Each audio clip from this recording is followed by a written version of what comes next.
En 2015, la délibération numéro 10, je vous avais indiqué, je n'étais pas prêt à vendre ce terrain qui est un fabuleux terrain en restant, même si c'est vrai qu'il donne de la vue sur le cimetière. Je vous avais quand même indiqué que je trouvais le terrain peu cher parce que j'avais justement un acheteur qui proposait plus.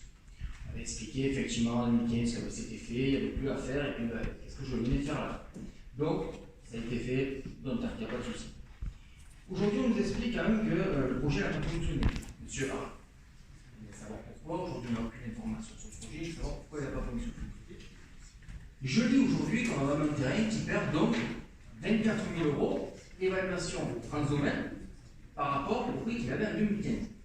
C'est quand même hallucinant parce que c'est vrai que les prix ont plutôt tendance à diminuer, à monter plutôt qu'à descendre. Derrière, vous baissez vous aussi le prix de 40 000 €. 7% de réduction qui fait quand même 64 000 € de moins pour la société SAS Pixis MS. Jusque-là, je continue à lire. Je me dis, cette société, je l'achète sur Internet, je trouve qu'elle a un capital de 2 000 €.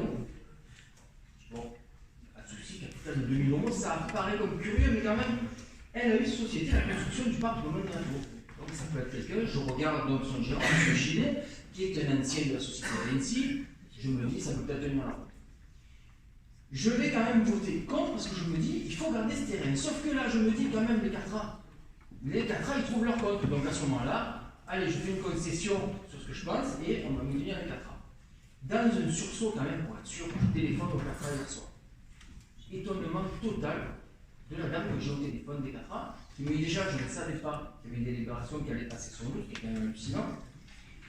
Qui me dit, c'est vrai, le maire s'est engagé à me laisser sur ma parcelle, il n'y aura aucun souci, je pourrais avoir une chasse de parcelle et rester là où je suis, et je comprends bien que la servitude qui passe, je ne me trompe pas, sur la parcelle 63, est parfaitement aménageable pour qu'elle puisse sortir. Il n'y a pas de problème, sauf que là, elle me dit, mais je lui dis la délibération, même je lui ai scanné et envoyé, et elle me dit, mais c'est quoi cette construction avec un R+1, je crois, de 100 m² maximum, stockage en bas et de place de parking. Elle me dit, ils vont donc construire en dur. Je lui dis visiblement, madame, c'est ce qui est prévu, c'est ce que je lis. Il me dit, mais non, moi je voulais rester tel que je suis aujourd'hui sur ma parcelle à Méchal, parce que quand ils vont vouloir construire, quand bien même ils construiraient sur cette parcelle, qu'est-ce que je vais faire dans les 140 de chaque? Donc là, honnêtement, je n'ai pas pu lui répondre, j'ai noté des questions, c'est vrai. Qu'est-ce qu'il y a fait au 140 de chaque? Est-ce qu'elle va payer aujourd'hui un loyer? Elle n'était pas au courant qu'il y avait une construction, est-ce qu'on va la mettre devant le fait accompli? Ça paraît quand même curieux. Alors on lui a parlé, c'est vrai, je ne dirais pas à la personne, mais d'une chenille qu'elle fait. Donc je suis très content, ça veut dire que mes idées progressent et vous allez les utiliser.